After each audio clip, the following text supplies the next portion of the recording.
Sveiki,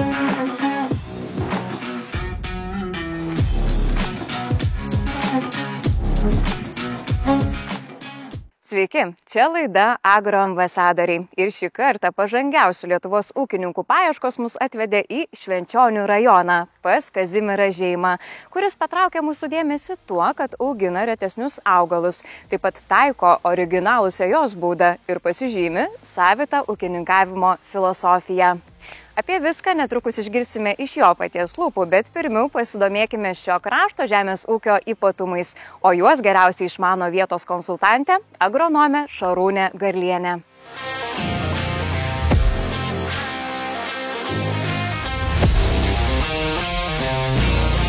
Tai Šarūnė, jūs konsultuojate ūkininkus būtent rytų Lietuvoje. Kodėl būtent čia ir kaip šiame krašte atrodo jūsų darbas, papasakokite.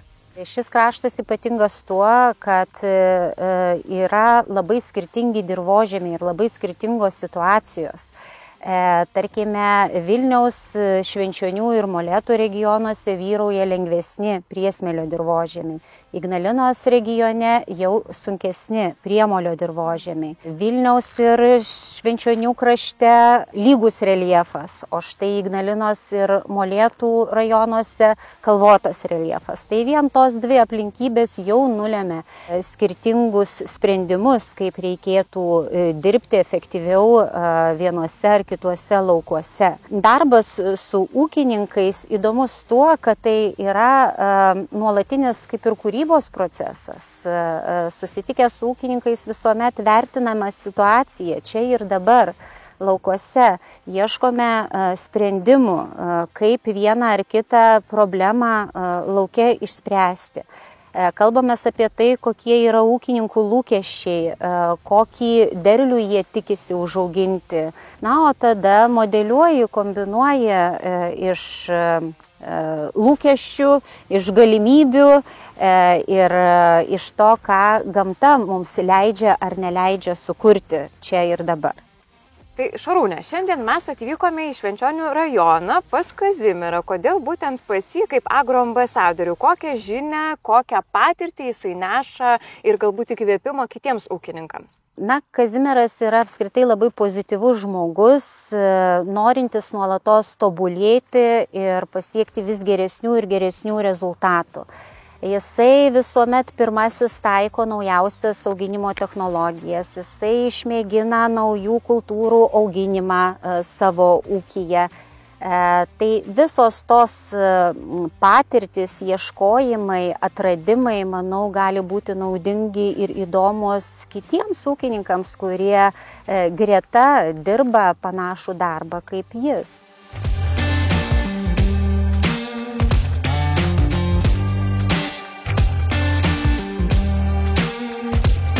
Tai labai malonu su jumis susipažinti, Kazimierai. Labą dieną. Sveiki, ir tikrai malonu ir smagu, kad čia mus pasikvietėte apžiūrėti jūsų ūką ir susipažinti šiek tiek artimiau. Tai aš ir pradėsiu viską nuo to, o kokiagi ta priešistorė, na, jūsų paties, kaip jūs nusprendėte žengti į šią sritį, kas labiausiai ūkyje patraukė patį? Dirbau gamykloje, gamyklą uždarė tada 90 metais. Supratimo neturėjau apie fosforą, kalį, ten azotą. Tėtis ten turėjo žemės, nusaka, davai kažką daryti. Absoliučiai naujas dalykas.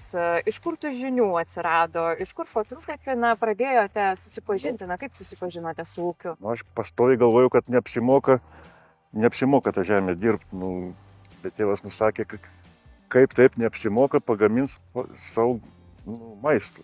Iki 2006 metų tai toks nedidelis ūkis dar buvo. Nepamenu, kiek hektarų, man atrodo, gal iki 50 kokį.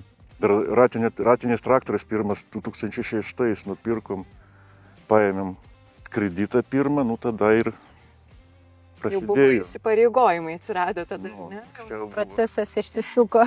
Išsisuko procesas, buvo entuziazmas, o paskui prasideda jau darbas, kai kreditas spaudžia. Tai pirmiausia įdomu, ką konkrečiai auginat? Pradėjom tai nuo plūgo ir augindavom ten kviečius, mėžius, rapsus, tradiciškai. Žiūriu, kad žemė tą nualinam labai, pas mus labai tokia, žemė prastesnė, palyginti su Kėdainiais.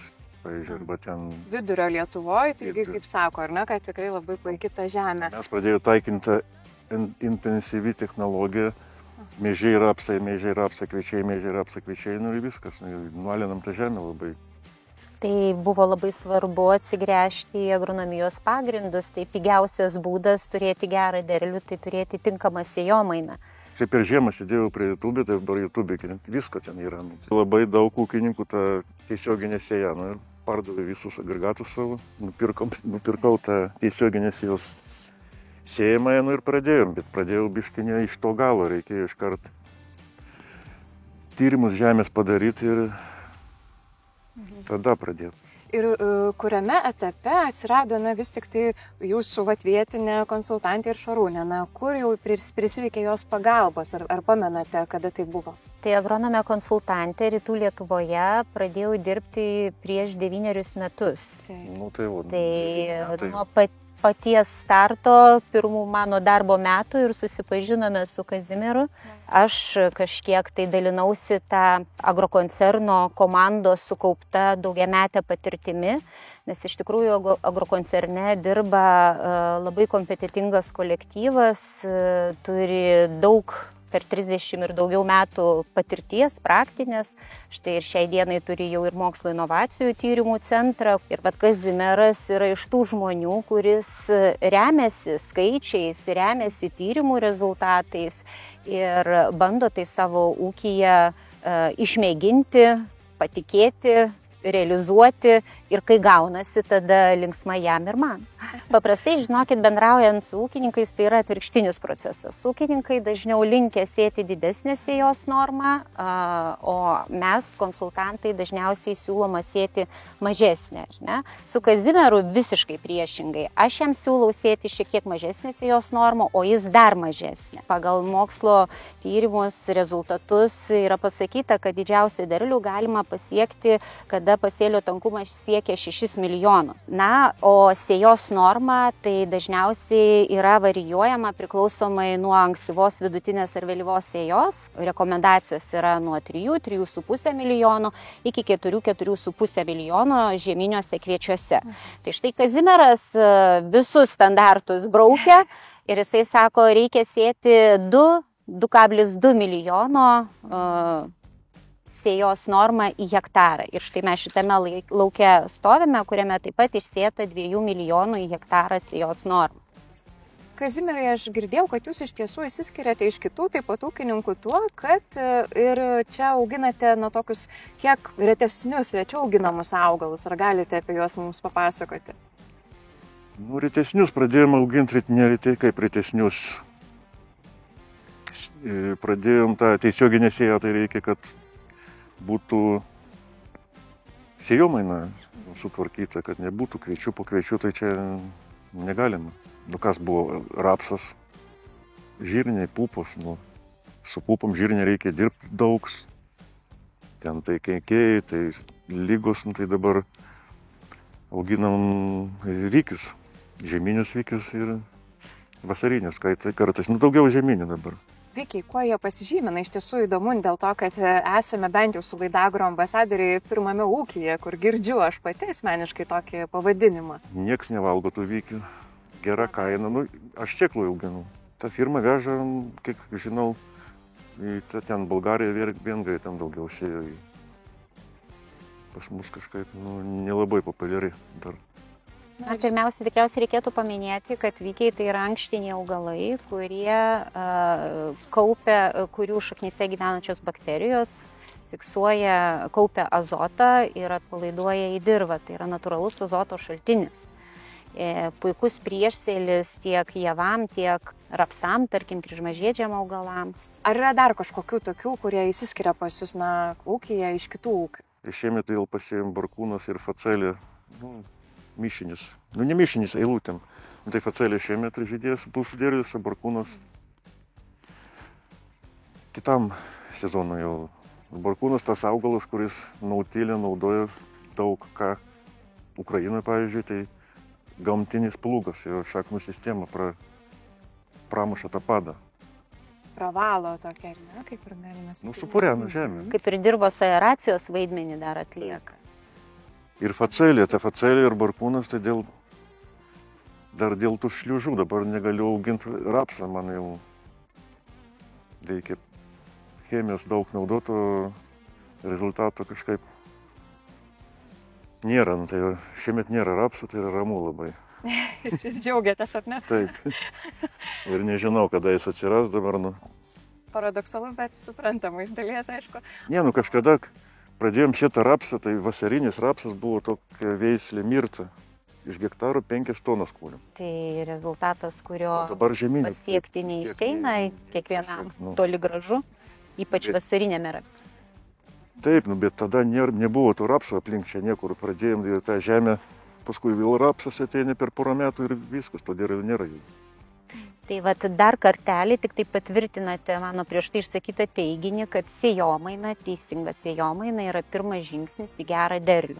Ir tarkime, rapsas į tą patį lauką gali sugrįžti ne anksčiau kaip po 3 metų, tai yra kas 4 metus tik tai galime rapsą sėti. Yra gerai, jeigu kaiminystėje daug rapso niekas neaugina, nes tada mažesnė kenkėjų populiacija yra ir tada mažiau insekticido reikia naudoti. Dar apie jūsų ūkį bendrai ir įdomu, kaip jūs darbuojatės čia, tai ir su šeimos nariais, ar samdotės kažkokius darbuotojus, kurie jums padėtų, ar viską daugiausia nuveikia technologijos netgi? Aš pats pagrindė sėjau, 2 darbininkai dar yra ir sūnus padėdavo, dirba. Rolandas ir dar vienas sūnus padeda, būna ten, kai veš grūdus reikia, per jo pjūtį. Geri sūnus vis tik tai, nepabėgo kažkur savo gyvenimo, ar ne, gyventi kituose. Labai sumažėjo darbų, dabar nereikia nei kultivatorių, nei plūgų. Dabar jau pamiršau, kada į Litagrą važiavau tų dalių pirkti anksčiau, tai kaltų reikia, tai varštų, tai dar kažką. Rolandai, esate Kazimiero sūnus, vienas iš sūnų. Taip. Ir papasakokit, ką veikia šiame ūkyje, kokios jūsų yra atsakomybės? Pagrindė mano atsakomybės yra čia javų priežiūra, tai pruškimas, tręšimo darbai daugiausia. Na ir kulimo metu kombainą pavairuoju. O kas labiausiai prie širdies pačiam? Kombainą pavairuoti ar kulti ir kitus darbus daryti? Turbūt kombainą pavairuoti labiausiai, nes pruškimai toks monotoninis darbas atsibosta labai. Iš kur, jūsų gyvenimą atėjo tos žinios agronomijos ir visų tų ūkio darbų? Ar čia per tėtį, ar tėtis pamokė, paaiškino, kaip reikia dirbti, ar dar kažkur pats sėmėte žinių papildomai? Esu baigęs Kauno kolegijos verslų technologijas, ir iš ten kažkiek, ir šiaip iš visko, iš lauko dienų, iš parodų, iš interneto. Kiek save pamenu, tai traktoriui. Šiaip. O nuo 9 metų kažkur pradėjau, kai pirmą ratinį traktorių nupirko. Kazimierai, o kodėl šiandien čia mus būtent į šį lauką atsivežėte? Ką čia auginate ir kaip sekasi būtent šiame lauke darbuotis? Šiame lauke pasėti žieminė kviečiai vileika veislė tokia. Na, o Kazimieras pasirinko, šiaip daug metų irgi eksperimentavo jo ūkyje, ne viena veislė buvo auginta žieminių kviečių, tačiau šiai dienai atsirinko 2 veislės, kurios jo ūkyje galbūt labiau pasiteisino, tai vileika ir euforija, o pasirinko tas 2 veislės. Kaip jau minėjau, greičiausiai dėl to, kad jos yra labai žiemkentiškos abidvi, dėl to, kad jos abidvi labiau toleruoja žemą pH, labiau toleruoja skirtingus dirvožemius ir labai gerai krūmijasi. Tai, tarkime, vileika tai iš vis turi labai aukštą krūmijimosi koeficientą, neretai mes stebime net 4 ir 5 šoninius stiebus iš vienos sėklytės atsiradusius, kai vidutinis krūmijimosi koeficientas kviečių yra 2,5, tam, kad suprasti, kad tikrai labai stipriai krūmijasi. O Šarūnė, sakykit, ką reiškia pastresavo augalai? Tai augalai irgi kaip žmonės gali stresuoti tam tikrose situacijose? Kokios tos situacijos būna? Papasakokit man. Žmonės stresuoja dėl vienų dalykų, augalai stresuoja dėl kitų. Tarkime, stresą augalam gali sukelti šalna, sausra, kritulių perteklius. Tai vat, į tą stresą augalai reaguoja sustojusiu, sulėtėjusiu augimu, galbūt pakeista lapų spalva išduoda, kad augalais patiria stresą. Tiesiog tam tikrą laikotarpį jų augimas sulėtėja, sutrinka ir netaip vystosi, kaip turėtų vystytis tie augalai. O ar dabar galėtume pasižiūrėti, kažkaip pamatyti, plika akimis stresuoja tie augalai šiandieną ar ne, ar jie laimingi? Tai augalų stebėjimas, tai žemės ūkyje yra kasdieninis procesas. Ir kaip jūs minėjote, tą streso būseną pastebėti netaip ir paprasta, bet kas ieško kažko, ką nori pamatyti, tai ir atranda. Dabar pirmiausia, kada stebime augalus, tai įvertiname visą bendrą plotą vizualiai, na ir paskui kažkiek tai tuos augalus bandome praskleisti, kad pamatyti jų lapų visą struktūrą. Ir tarkime, mes matome vienodą žalią spalvą, lapai nėra susisukę, galbūt to žalios spalvos intensyvumo šiek tiek trūksta, bet kada vyrauja vėsesni orai, augalas negali taip greitai pasisavinti azotą ir to žalios spalvos tuomet yra mažiau. Na, Kazimierai, kaip jums atrodo, stresuoja ar nestresuoja šitie augalai šiai dienai? Na, šiandien jau ne. Šiandieną jau ne, taip. O kalbant apie derlių, tai vis tik tai įdomu, kadangi jau čia mes stovim ir kalbame su pačiu ūkininku, šeimininku šito ūkio, tai esate jau daug metų šeimininkas ir dėl to įdomu, ar atsimenat metus, kai buvo tikrai ypatingai geras toks derlius, dėl kurio tikrai džiaugiatės ir kada tai buvo? Kokios gal sąlygos net atsimenat? Kas tai lėmė? Temperatūra ir drėgmė. Viskas paprasta. Viskas paprasta. 22. 22 metai. Taip. Labai derlingi. Tai euforija ten buvo vietom po 10 tonų. Bet pernai buvo prastesni metai, bet vis tiek 7 tonos išeina vidurkis per ūkį. Nu, tai tų laukų buvo blogesnių, geresnių. Pas mane tai irgi tokio buvo laukų, kur labai pageltonavosi nuo tos sausros. Aš galvojau, nieko ten nepriklausim, paskui nuvažiavom su kombainu. Viskas tvarkoj kaip yra.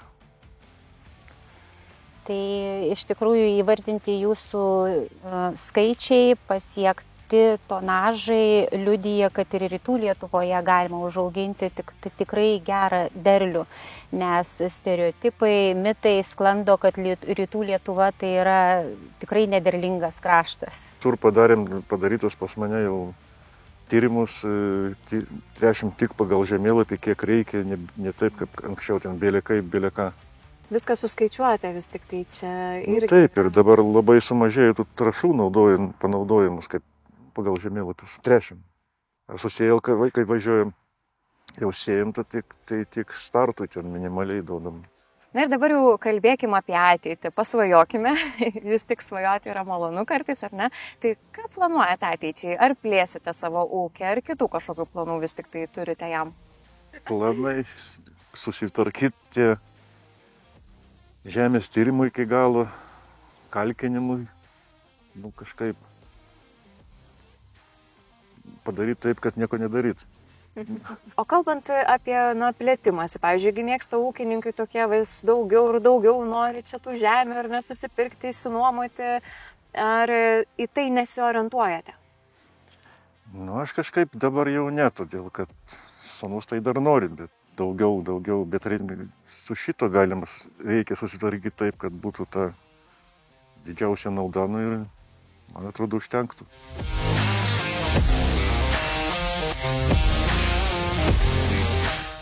Šį kartą tradicinėje rubrikoje Ką žmonės kalba? Paklausinėjome Vilniečių, ar žino, kuriuose regionuose yra derlingiausios ir kur mažiausiai derlingos žemės mūsų šalyje. Iš viršaus į apačią eina. Panašiai. O mažiausiai derlingos, ar įsivaizduotumėte? Pajūry nieko neaugina Nidoje 100%. Kaip ir neįsivaizduoju. Gal Žemaitijoje kažkur tai. Galbūt. O ar mažiausiai derlingos kur galėtų būti? Gal Šalčininkų rajonas. Žemės humuso derlingumas nustatomas balais, neatsimenu to balų kiekio, bet derlingiausia Žemaitija, aišku, ir aplink Kėdainių žemė, o mažiausiai derlinga Ignalinoje ir Suvalkijai. Ar žinot, kur derlingiausios žemės Lietuvoje yra? Pasvalys, Joniškis, Pakruojis. O žinot, kaip yra matuojamas tas derlingumas? Yra derlingumo indeksas kažkoks, tai man atrodo, ne? Yra. Balais ten tokie. Balais, taip. Taip, tiesa. Balų skalė kažkokia tai yra, o kaip jin ten toliau veikia, nepasakysiu, žinokit.